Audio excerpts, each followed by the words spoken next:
My Hoisin Braised pork belly and soft buns is a glorious and greedy DIY lunch for family and friends. The secret is in the prep. So the night before, I brine the pork belly in cold water, sugar and salt. I use a plastic bag as a receptacle for the marinade, and then I seal it up and pop it in the fridge for at least 8 hours and up to 24. So, all very easy. Being something of a pyrophile, I do like a dollop of fiery sauce in a pork bun, and my garlic, chilli and ginger sauce begins with 5 red chili peppers. They go in, seeds and all. I told you I liked it fiery. About a 10-centimetre length of ginger, peeled and cut up into chunks for more warmth. A couple of garlic cloves intensify the heat. And then seasoning, a teaspoon of fine sea salt, and then 2 of sugar to balance the heat.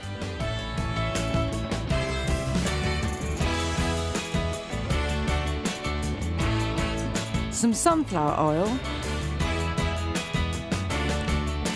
the zing of the juice of a lime,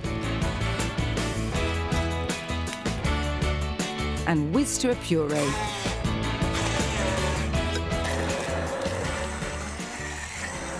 That's all there is to it. Then leave in the fridge overnight, taking it out to get to room temperature before serving. I'd only ever roasted pork belly, but there is another way. When you softly braise the brine-plumped meat, it is all succulence, every little bit of it.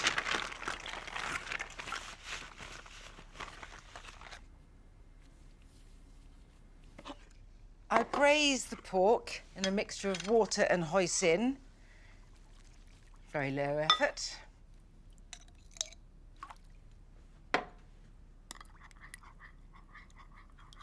But before I braise, I'm going to daub each slab with a bit of the liquid.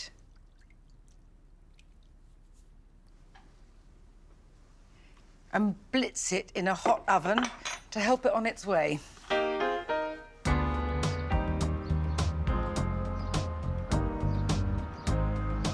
It needs only 30 minutes in a very hot oven for the top to turn beautifully bronze. It's the thing of beauty, such an uplifting sight. I'm going to pour over the remains of the braising liquid, carefully missing the top. You know, the thing about the pork buns, like all sandwiches, it's all about the build.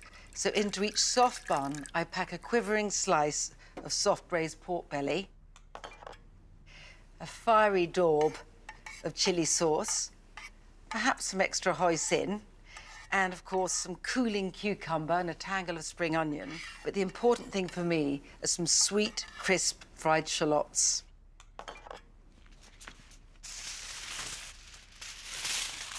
I have asbestos hands. It would be more sensible to wear gloves.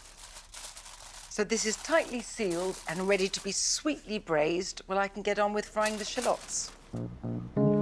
That goes in low and slow for another 2 hours. I use banana shallots, which are much easier to deal with than the little round ones. I slice them thinly and fry them quickly in hot vegetable oil.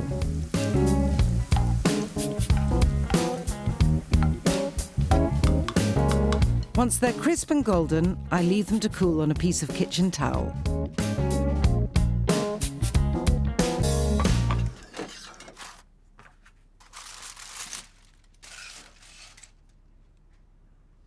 Gorgeous.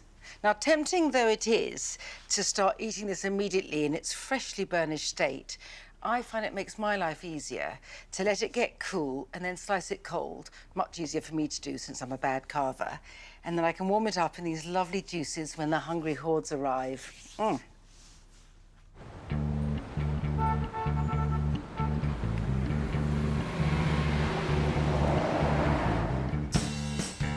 My pork bun feast is everything I like about having people over to eat. It's very laid back and relaxed, a lot of food, but more importantly, a lot of DIY at the table. That's to say, condiments and picky things, so everyone can eat how they want and what they want. The important thing is everyone has a good time, me included. OK, I'm going to park some here, and there's some spoons. I'm going to assemble mine. You can do yours differently. Yours, look how selfless you are. They're doing it in a boiling way. Then I'm going to coriander. And then I'm ending on shallots. Oh, you see where it says... Yeah, as the garnish. Thank you so much. Careful with the chilli. Oh, I'm a bit of a chilli head. I'm going in for a bite. Absolutely delicious.